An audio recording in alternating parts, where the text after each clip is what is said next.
এই 1320 মেগাওয়াট বিদ্যুৎ জাতীয় গ্রিডে দেওয়ার ফলে আমরা আশা করছি বাংলাদেশের সর্বমোট বিদ্যুৎ চাহিদার 10% বিদ্যুৎ আমাদের আরএমপিএল এর এই বিদ্যুৎ কেন্দ্র থেকে সরবরাহ করা সম্ভব হবে।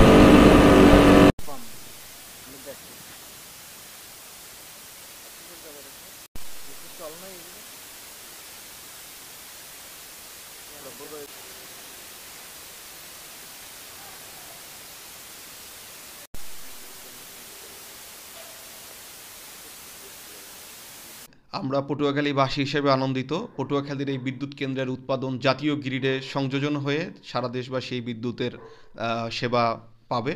বিশেষ করে আমরা আদানি গ্রুপ থেকে যেই উচ্চ মূল্যে আমাদের বিদ্যুৎ ক্রয় করতে হচ্ছে বিগত সরকারের যেই অসম চুক্তি, এই চুক্তির বিপরীতে এই বিদ্যুৎ আমাদের জাতীয় গ্রিডে সংযোজন হলে আমরা বিদ্যুতের এই মূল্য সাশ্রয় হবে, বৈদেশিক মুদ্রা সাশ্রয় হবে এবং বিশেষ করে আদানি গ্রুপ থেকে বিদ্যুৎ আমদানি আমাদেরকে ধীরে ধীরে কমানোর দিকে আমরা যেতে পারবো, আমরা প্রত্যাশা করছি এবং পটুয়াখালীবাসী হিসেবে আমরা আনন্দ।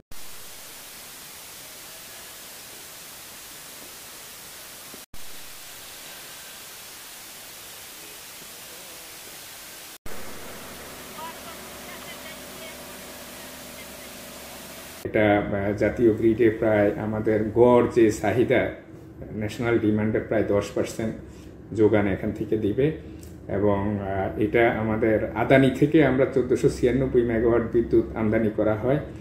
এই বিদ্যুৎ কেন্দ্র আসলে আদানির উপরও আমাদের নির্ভরশীলতা কমবে। এই বিদ্যুৎ কেন্দ্রের উৎপাদন খরচ আমাদের 10 টাকার কম পড়বে বর্তমান কয়লার মূল্য বিবেচনা করলে এবং 85% প্লান্ট ফ্যাক্টর যদি আমরা বিবেচনা করি। এখানে আদানির বিদ্যুৎ উৎপাদন খরচও প্রায় 15 টাকার কাছাকাছি পড়ে যায়।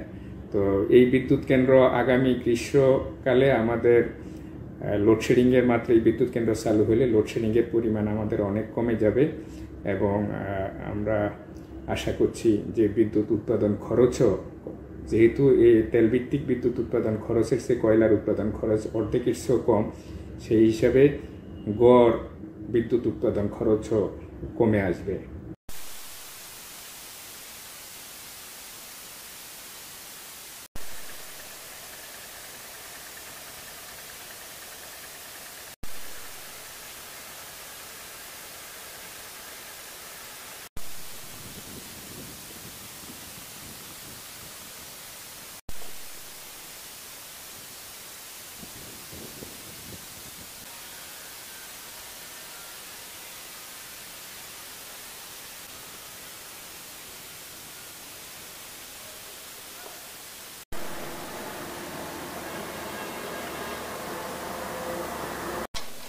আলো সবই বুঝে